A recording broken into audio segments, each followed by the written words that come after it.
બીજા તબક્કાનો મતદાનનો દિવસ છે। સવારથી જ ખૂબ ઉત્સાહપૂર્વક ગુજરાતની જનતા અઢી દાયકાથી વધુ ગુજરાતની વિકાસ યાત્રાના સમર્થનમાં વોટ આપવા માટે ખૂબ ઉમળકાભેર નીકળી છે। હું ગુજરાતના સૌ મતદાર ભાઈઓ બહેનો અને વિશેષ કરી ફર્સ્ટ ટાઈમ વોટર જેમને પહેલી વાર મતાધિકાર પ્રાપ્ત થયો છે એ સૌ યુવક યુવતીઓને વિનંતી કરું છું કે આપનો મત જરૂર આપો અને ગુજરાતના અઢી દાયકાની વિકાસ યાત્રાને આગળ વધારો। ગુજરાતનો વિકાસ એ ફક્ત ગુજરાતનો વિકાસ નથી, ગુજરાતના વિકાસના માધ્યમથી દેશના વિકાસ કરવાની ગુજરાતની પરંપરાને આપણે જાળવી રાખવાની છે અને સમગ્ર ભારતના વિકાસનો પાયો જ ગુજરાતનો વિકાસ હોઈ શકે। ઔદ્યોગિક મૂડીરોકાણ, 100% એનરોલમેન્ટ, 0% ડ્રોપઆઉટ રેશિયો, ગરીબી ઉન્મૂલનના સમગ્ર કાર્યક્રમ અને સર્વસ્પર્શીય સર્વસમાવેશક વિકાસનું મોડેલ સમગ્ર દેશને આકર્ષી રહ્યું છે। એ વખતે ગુજરાતના સૌ મતદાતાઓને હું વિનંતી કરું છું કે આ વિકાસના મોડેલને વધુ સુદૃઢ કરવા માટે તમારો મત જરૂર આપો અને 5 વાગ્યા પહેલા રેકોર્ડ मतदान કરી गुजरातना विकास में सहभागी थाओ। धन्यवाद। तो गृह मंत्री अमित शाह को आप सुन रहे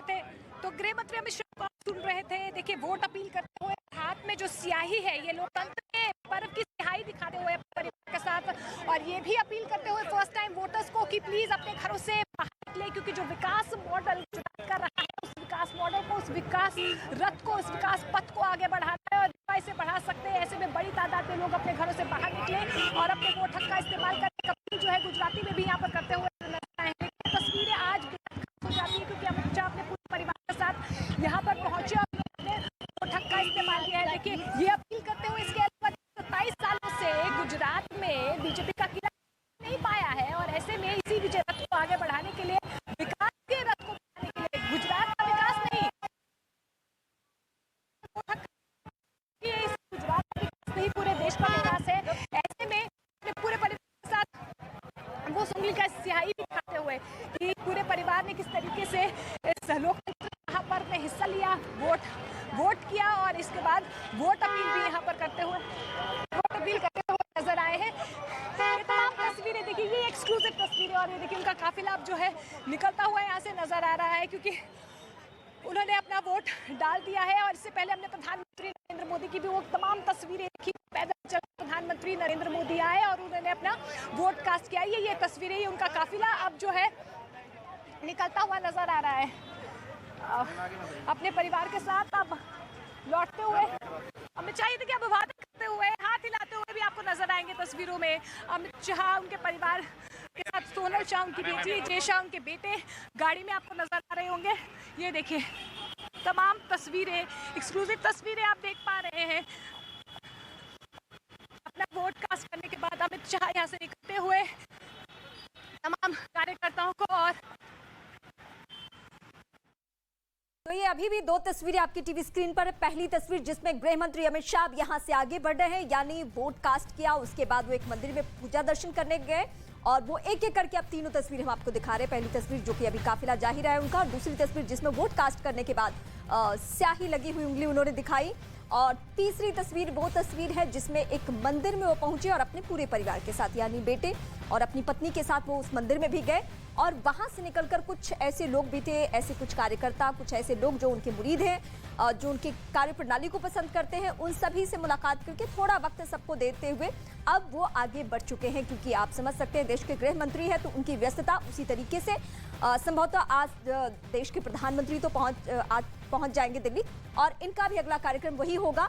तो फिलहाल ये अहमदाबाद की तस्वीरें हम आपको अलग अलग बूथों से दिखा रहे हैं, जहां सिर्फ सामान्य लोग नहीं बल्कि जो दिग्गज चेहरे हैं जिनका ताल्लुक गुजरात से है वो पहुंचे हुए हैं आज वोट कास्ट करने के लिए। और फिलहाल जो तस्वीरें हम आपको दिखा रहे हैं वो गृह मंत्री अमित शाह की तस्वीर दिखा रहे हैं, जो कि अपने मताधिकार का इस्तेमाल कर चुके हैं। और इससे पहले जो तमाम आपने कैंपेन देखा, चुनावी रैलियां देखी, उसमें गृह मंत्री अमित शाह के ऊपर सबसे बड़ी जिम्मेदारी ये, दोहरी चुनौती ये कि ये वो प्रदेश है जहां पे हर हाल में यहाँ की जनता का भरोसा कायम रखना, बीते 27 सालों से यही सिलसिला कायम रहा है। लेकिन 8 तारीख को तस्वीर पूरी तरीके से साफ हो जाएगी कि पब्लिक के दिमाग में क्या है, गुजरात की उस जनता के मन में क्या है जिसने इतना भरोसा किया है। तो ये दोहरी चुनौती इसलिए मैं कह रही हूं क्योंकि अन्य प्रदेशों में भी जब चुनाव होता है तो गृह मंत्री की सक्रियता बहुत ज्यादा होती है, जेपी नड्डा की सक्रियता बहुत ज्यादा होती है। लेकिन जब अपने गृह राज्य में चुनाव हो तो आप समझ सकते हैं कि जिम्मेदारी कितनी ज्यादा बढ़ जाती है। और इसी जिम्मेदारी को संभालते हुए बीते महीने भर से गृह मंत्री अमित शाह गुजरात में ही है। अलग अलग रैलियों में हमने उन्हें देखा, मैनिफेस्टो की तमाम बातों को पब्लिक के सामने चुनावी मंच के जरिए गिनाते हुए देखा।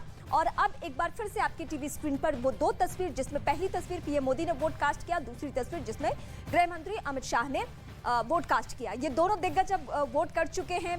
आनंदीबेन पटेल वो भी वोट कास्ट कर चुकी हैं और भी जो प्रमुख चेहरे हैं वो एक एक करके अपने मताधिकार का इस्तेमाल कर रहे हैं। अब एक बार उस जनता से गुजारिश, उन लोगों से गुजारिश जिनको आज 93 सीटों के वो मतदाता हैं, वहां पे जाकर अपने मताधिकार का इस्तेमाल करें। अब बड़े चेहरे कौन कौन से हैं जिन्होंने अपने मताधिकार का इस्तेमाल किया है? पीएम मोदी की पहली तस्वीर, अमित शाह की दूसरी तस्वीर, भूपेंद्र पटेल जो कि सीएम है गुजरात के, उनकी तीसरी तस्वीर, आनंदीबेन पटेल जो कि पीएम मोदी के बाद वहां पे सीएम का चेहरा वही बनी और उन्होंने ही पीएम का जो खालीपन था, मतलब गुजरात में वो जब नहीं थे तो उन्होंने वो जिम्मेदारी संभाली, बाद के दिनों में राज्यपाल थे। विनायक कुमार सक्सेना प्रमुख चेहरा, उनकी तस्वीर भी हम आपको दिखा रहे हैं। हार्दिक पटेल जिनका पूरा सियासी सफर जो अभी बीते कुछ सालों का वो आप देख रहे हैं, एक आंदोलन का मूवमेंट उनका शुरू हुआ और उसके बाद अभी फिलहाल वो बीजेपी के लीडर है। तो ये प्रमुख चेहरों की तस्वीरें जिन्होंने अपने मताधिकार का इस्तेमाल कर लिया है और इसी जिम्मेदारी को समझते हुए कि पहले आपको मताधिकार का ही इस्तेमाल करना है, यानी 11:06। लेकिन ये सभी दिग्गज चेहरे अभी तक अपने मताधिकार का इस्तेमाल कर चुके हैं। तो आपसे भी यही गुजारिश है कि आपको ये जो 5 साल बाद मौका मिला है, ये जो बड़ी जिम्मेदारी आपके हाथों में है, वोट पावर क्या है आपने वक्त वक्त पे देखा होगा। एक वोट की कीमत क्या है ये भी हमें मालूम है, क्योंकि एक वोट की कीमत से सरकार गिर गई थी। तो आप इन सारी प्रक्रिया को जानते हैं, तो इसलिए आप जरूर घर से बाहर निकले। और हमारा मकसद भी इन तस्वीरों को दिखाने का यही है कि आप पे इसका असर हो। एक बयान सुनिए पहले आप। સૌ મતદાર ભાઈઓ બહેનો અને વિશેષ કરી ફર્સ્ટ ટાઈમ વોટર જેમને પહેલી વાર મતાધિકાર પ્રાપ્ત થયો છે એ સૌ યુવક યુવતીઓને વિનંતી કરું છું કે આપનો મત જરૂર આપો અને ગુજરાતના અઢી દાયકાની વિકાસ યાત્રાને આગળ વધારો। ગુજરાતનો વિકાસ એ ફક્ત ગુજરાતનો વિકાસ નથી, ગુજરાતના વિકાસના માધ્યમથી દેશના વિકાસ કરવાની ગુજરાતની પરંપરાને આપણે જાળવી રાખવાની છે અને સમગ્ર ભારતના વિકાસનો પાયો જ ગુજરાતનો વિકાસ હોઈ શકે।